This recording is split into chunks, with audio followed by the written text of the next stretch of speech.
Reka nsubire ndaguhe kaze nshuti munywanyi wacu ndaguhe mwiriwe canke mwaramutse bivanye naho muherereye kuri mwese mwumviriza amakuru n'ibiganiro dutambutsa kuri imbonesha kure yacu ari nayo yanyu ya Burundi News TV. Ndabwira ukuri aka kanya amakuru akomeye cane yeje kudushikira inama giturumbuka muri Etat Major, ibintu biraje gukomera cane nyuma yuko General Prime Niyongabo ahejeje gufata ingingo ikomeye cane ku magara y'umukuru w'igihugu nyene cubahiro General Major Evariste Ndayishimiye. Turaza kubigaruka ko muri aya makuru akomeye cane ahejeje kudushikira bikamu nyuma zuko igihangange Reveriyano Ndikuriyo munyamabanga mukuru w'umugambwe w'ubutegetsi wa CNDD-FDD kurungu rero nawe ahejeje gufata ingingo ikomeye cane nyuma yuko ibintu vya bigera biyangare. Turaza kubigaruka ko muri aya makuru akomeye cane ahejeje kudushikira nga mu gihugu cacu Burundi.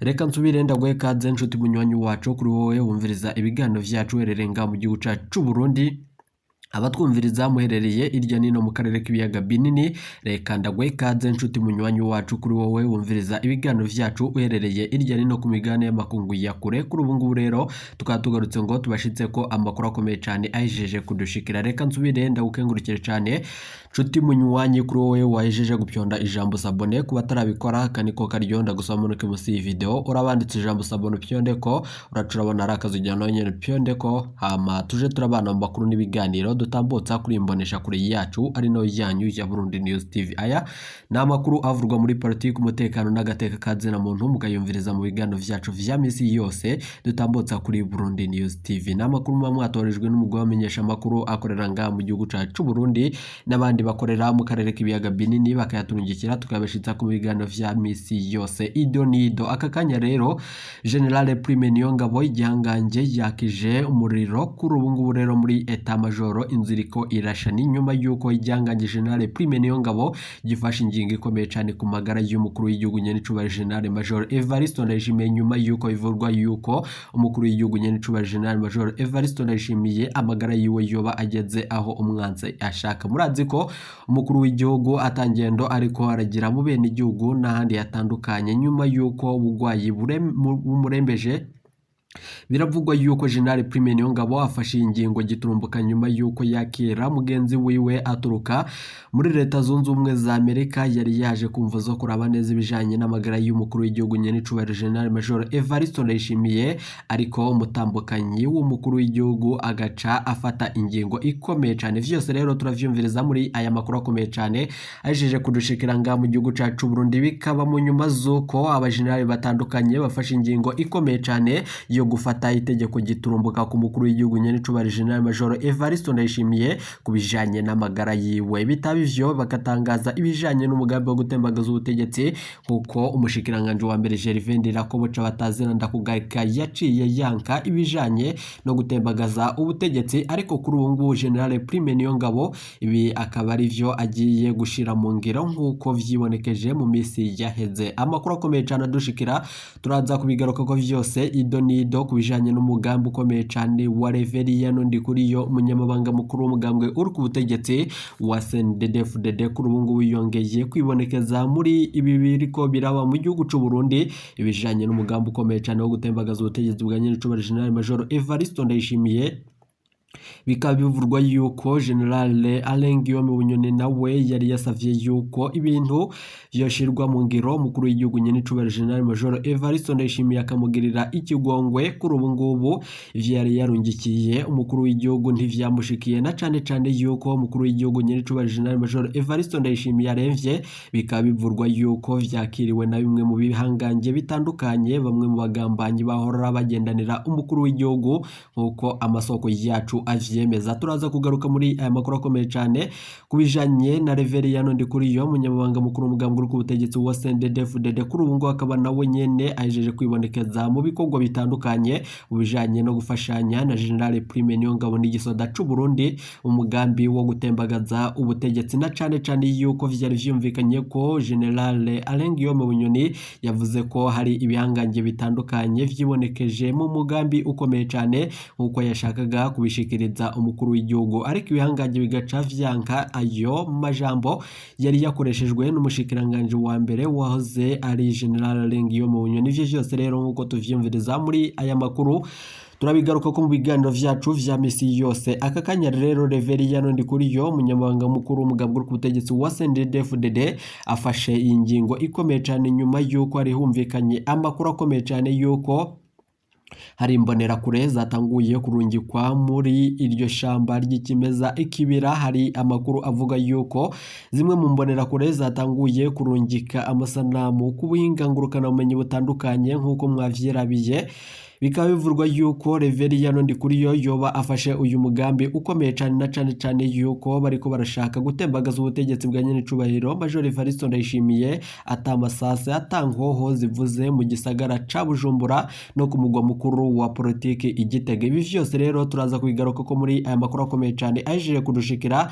Reka turaza kugaruka n'umugambi ukomeye cyane wo gutembagaza ubutegetsi hakoreshejwe amangetengete nk'uko General Guillaume Bunyoni ivyo vyaha vyose vyamuvuzwe ko. Turaza no kugaruka ku mugambi ukomeye cyane wo gutembagaza ubutegetsi nyuma yuko umukuru w'igihugu nyenicubahiro General Major Evariste Ndayishimiye ahawe ishano mu mubonano yari yahuriyemwo n'umushikiranganje wa mbere Gervais Ndirakobuca bataziranda kugarika. Kuri ubu rero ibintu bikaba bihejeje gukomera cyane na cyane yuko umutambukanyi w'umukuru w'igihugu nyenicubahiro General Major Evariste Ndayishimiye ari we Angeline Ndayishimiye Ndayubaha yaciye afata ingingo ikomeye cyane yo gukurikirana ibijanye n'ubugwayi bw'umugabo wiwe, na cyane ko umusoda akomeye cyane ava muri Leta Zunze Ubumwe za Amerika yaheza gushika nga mu gihugu cacu Burundi akakirwa na mugenzi wiwe General Prime Niyongabo umutambukanyi w'umukuru w'igihugu nyenicubahiro General Major Evariste Ndayishimiye. Kuri ubu ngubu uwo mutambukanyi yaciye afata ingingo ikomeye cyane ku bijanye no kwanka yuko uwo mugenerali yahora akora kandi agatunganiriza ibijanye n'amagara y'ibihangange akaraba neza ibijanye n'amagara y'umukuru w'igihugu. Aka kanya General Prime Niyongabo afashe ingingo ikomeye cyane nyuma yuko Angeline Ndayishimiye yaciye yanka ko uwo musoda yari yarungitswe na Leta Zunze Ubumwe za Amerika kumva zuko Leta y'u Burundi bihangange byo bari mu gisoda no mu butegetsi bw'u Burundi vyari bihejeje gufata ingingo ikomeye cyane yo gutuma ko uwo muhinga mu vyerekeranye n'ubuvuzi no bijanye no gukurikira amagara y'ibihangange. Bikaba bivurwa yuko kuri ubu ngubu yankiwe kugera aho umukuru w'igihugu nyenicubahiro General Major Evariste Ndayishimiye agwariye. Bikaba vyibonekeje yuko General Prime Niyongabo aciye afata ingingo y'iturumbuka ikomeye cyane. Turibuze kubashitsa ko mw'idonido ry'amakuru akomeye cyane aje kudushikira. Reka amakuru yacu tuyatangurire ku makuru akomeye cyane avurwa nga mu gihugu cacu Burundi. Mu nyuma turaza kugaruka no kujyande avurwa hirya nino mu karere k'ibiyaga binini. Kuri ubu ngubu rero kuko twabibabwiye mu makuru yacu yaheze, abafise ubunywero burengewe n'amatagisi y'umurengera mu mwaka umwe gusa w'ibihumbi 2023 abafise ubunywero muri komine Nyanza-Lac mu ntara y'Amakamba ubumanuko kuri ubu ngubu bw'u Burundi bamaze kuriha amatagisi inshuro zitatu ku bwabo. Nanone biravugwa yuko bafise ubwoba bw'uko bashobora guhomba ibidandazwa vyabo nk'uko amasoko yegereye iyo dosiye abitomora. Kuri ubu ngubu rero abadandaza b'ibinyobwa vya Braludi basaba ko abatware basubiramwo uburyo botoza ayo matagisi. Kuri ubu rero kubwa Burundi News TV kubwa abadandaza b'ibinyobwa vya Braludi bavuganye na Burundi News TV, umudandaza wese aramaze kuriha inshuro zibiri itagisi ya komine arariha kandi inshuro imwe mu kigo cy'igihugu kijejwe kwegeranya amakori n'amatagisi vya leta. Muri ruhuhu mu mwaka 2023 niho umuntu wese afise ubunywero yatanze amafaranga atari munsi y'ibihumbi 200 vy'amarundi muri komine Nyanza-Lac. Muri Gitugutu abakozi ba Oberri bategetse kuriha ibihumbi 50 kuri ubwo bunywero nyene. Niko bisigurwa nabo badandaza batomora ko muri iyo komine yegeranije kandi amatagisi muri uku kwezi kwa Munyonyo. Kuri ubu rero abo badandaza bavuga ko bamaze kuriha ibihumbi bishika 90 vy'amarundi muri uyu mwaka. Kubwa amasoko mu ntwaro iyo komine igomba gukora nk'ibindi bihugu kandi vyo muri EAC bitangura umwaka w'amafaranga mu kwezi kwindwi. Kubera ibintu beje gukomera cyane mu gihugu cy'u Burundi, biravugwa yuko aba badandaza bo batanguje imigumuko nyuma yuko hibonekeje yuko iki kigo kijejwe gukusanya no gukoranya amatagisi cyo bagejeje kubakorera ibintu bikomeye cyane. Izo nsiguro tizinyura abo badandaza kuko bari bamaze kuriha iyo tagisi. Nanone nyene muri Ruhuma iyo bahora bariha kuva kera basaba ubushikiranganje bw'intwaro yo hagati mu gihugu n'ubwo budandaje guhagarika iyo ngingo kuko kubwabo ni ukubahomvya. Nanone amakuru yandi ubushikiranga mu gihugu cacu Burundi nuko ndota muri Tanzania haribonekeza ubukene bw'abigisha. Ni nyuma yuko mw'inkambi y'impunzi ya Ndota muri Tanzania gisata c'indero kirabangamiwe cane, haribonekeza ubukene bukabije bw'abigisha muri iyo kambi ariyo nanone ifise ishure rimwe ryisumbuye Rudende. Ku bwa bamwe mu mpunzi harabura kandi abigisha bashika 25 mu gihe abarenga 230 birukanywe mu mwaka wa 2021. Inkuru ya Burundi News TV. Ico gengeri kirakomeye cane, birakora bikomeye ku ndero y'abanyeshuri na cane ko hari n'ivyigwa bitigeze bigira umwigisha kuva umwaka utanguye. Kuri rino shure rero ibintu vyabeje gukomera cane, biravugwa ko kuri iryo shure Rudende ryisumbuye dufise mw'ikambi ivyigwa bitari musi ya 5, nta mwigisha bifise muri buri kirasi. Kuri ubu ngubu rero dukeneye abigisha bashika 25, birateye ubwoba ariko umengo birasanzwe kubw'abarongoye iyo kambi. Kuri ubu rero bikavugwa yuko kandi bikavugwa n'umwe mu bigisha bo muri iyo kambi kubw'isoko nyene ryegereye iyo dosiye ubwo bukene bw'abigisha nubwo kuva mu mwaka wa 2021 ababigisha barenga 230 birukanywe bagerezwa ko ataco bashoboye. Ariko ico bacari cinyegeje inyuma y'ivyo vyose yo kwirukana abo bigisha kubwa bamwe babikurikiranira hafi n'ivyo bariko barasaba. Kuri ubu rero sivyo nanone ntawovuga ko ataco bariko bashoboye kandi kuko amatoza yerekanye ko benshi muri abo bazize ko ivyo bariko barasaba bijanye n'umushara canke kugomba gutanguza sendika canke aho hazoba kuvugira ivyo baba berekeje. Kuri ubu rero abandi bazize ivyiyumviro vya politike nkuko tubishikirizwa na bamwe mu begereye iyo dosiye, niko bisigurwa n'umwe mu babikurikiranira hafi atomora kandi ko bamwe muri abo bigisha bavuye mu ikambi batahuka ku bushake bwabo. Reka nkuko twebabwiye mu mfinyo amakuru yacu tuyabandanirize ku makuru akomeye cyane avurwa muri politika. Akakanya ijyangange General Prime Niyongabo yejeje gufata ingingo ikomeye cyane nyuma yuko umukuru w'igihugu nyenicubahiro General Major Evariste Ndayishimiye aremvye. Amakuru adushikira nuko ijyangange General Prime Niyongabo n'ibindi bihangange bitandukanye vyari vyatumiwe ko umuhinga mu vyerekeranye n'amagara y'abantu ubwo yashikanga mu gihugu cacu Burundi kuri rigenekerezo rya 21 munyonyi umwaka wa 2023. Biravugwa yuko mutambukanyi w'umukuru w'igihugu yace yanka iyo ngingo akanka yuko uwo muhinga mu vyerekeranye n'amagara yoshika aho umukuru w'igihugu nyenicubahiro General Major Evariste Ndayishimiye agwariye. Ivyo vyose rero bikaba vyabaye mu nyuma zuko kuri ubu ngubu mutambukanyi w'umukuru w'igihugu nyenicubahiro General Major Evariste Ndayishimiye yo bakeka ko ibihanganje vyo vyatumiwe ko uyu muhinga kugira ngo bishire ko itegeko kugira ngo uwo muhinga mu vyerekeranye n'amagara abe yoshira ko itegeko ryo kuba yagandagura umukuru w'igihugu nyenicubahiro General Major Evariste Ndayishimiye. Biravugwa yuko umutambukanyi Angeline Ndayishimiye yaciye afata ingingo ikomeye cyane na cane yuko bivugwa yuko ibihangange ari vyo vyarahaye umukuru w'igihugu nyenicubahiro Major Evariste Ndayishimiye ishano. General Prime Niyongabo mu nama ariko arakoranya muri Etat Major biravugwa yuko ibintu vyabeje gukomera cyane na cane yuko Reverien Ndikuriyo umunyamabanga mukuru umugambwe uri kutegetse wa CNDD-FDD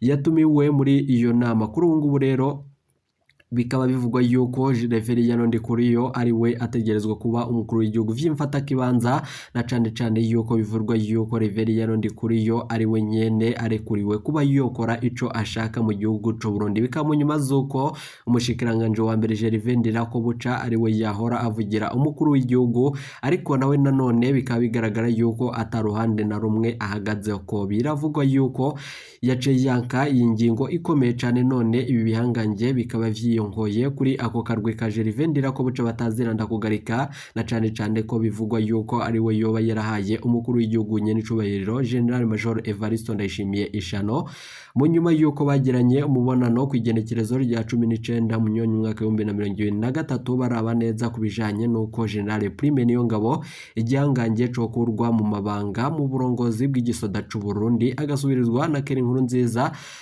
ibihangange bitandukanye vyaciye vyanka iryo tegeko kandi bica vyanka ivyo vyari vyashizweko umukono n'umukuru w'igihugu nyenicubahiro General Major Evariste Ndayishimiye aho yarungikiye idokere umushikiranganje wa mbere Gervais Ndirakobuca kugira ngo arishireko umukono. Ndirakobuca yaciye vyose avyanka ashikiriza yuko atoshira umukono kwitangazo canke kwidokere isubiririza General Prime Niyongabo Keri Nkurunziza umungu w'umuhisi Petero Nkurunziza. Kuri ubu rero ivyo vyose vyaciye bikwegera umukuru w'igihugu nyenicubahiro General Major Evariste Ndayishimiye akararambaraye gushika ubu araremvye cane mu rugo iwiwe aho ariko arakurikiranwa n'umuhinga mu vyerekeranye n'amagara y'abantu yahora akorera mu bitaro vya Kira Hospital biherereye i Bujumbura. Kubw'amasoko yacu rero biravugwa yuko ata muntu n'umwe arekuriwe kuja aho umukuru w'igihugu nyenicubahiro General Major Evariste Ndayishimiye agwariwe, na cane yuko umutambukanyi w'umukuru w'igihugu yaciye afata ingingo ikomeye cyane ko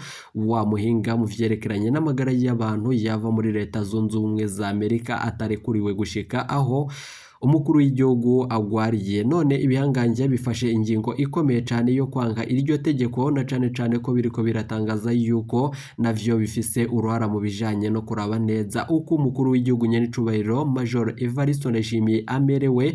Bikavurwa yuko ibihangange bigiye kurungika uwo muhinga mu vyerekeranye n'amagara y'abantu ku nguvu, na cane ko umutambukanyi w'umukuru w'igihugu we yaciye avyanka. Biravuga ko umugambi wo gutembagaza ubutegetsi bwa nyenicubahiro General Major Evariste Ndayishimiye atahu wagiye, cane ko General Prime Niyongabo ariko arabandanya mu gutangaza ibintu bikomeye cane mu gisoda c'u Burundi. Hariko harakorwa ibikorwa bitandukanye mu bijanye no gusubiriza umukuru w'igihugu nyenicubahiro General Major Evariste Ndayishimiye hagashirwa ko Reveria nundi kuriyo vy'imfata kibanza, nubwo nanone hari imbonera kure zitandukanye zatanguye kwibonekeza mu bugambanyi bukomeye cane. Intwaza ngabo umugambi uri ku butegetsi wa CNDD-FDD nazo zirahejeje gufata ingingo ikomeye cane nyuma yuko zidashigikiye uyu Reveria nundi kuriyo arongoye umugambwe uri ku butegetsi wa CNDD-FDD. Birashoboka ko ubutegetsi burashobora gutembagazwa atango zivuzwe nanone nk'uko vyibonekeje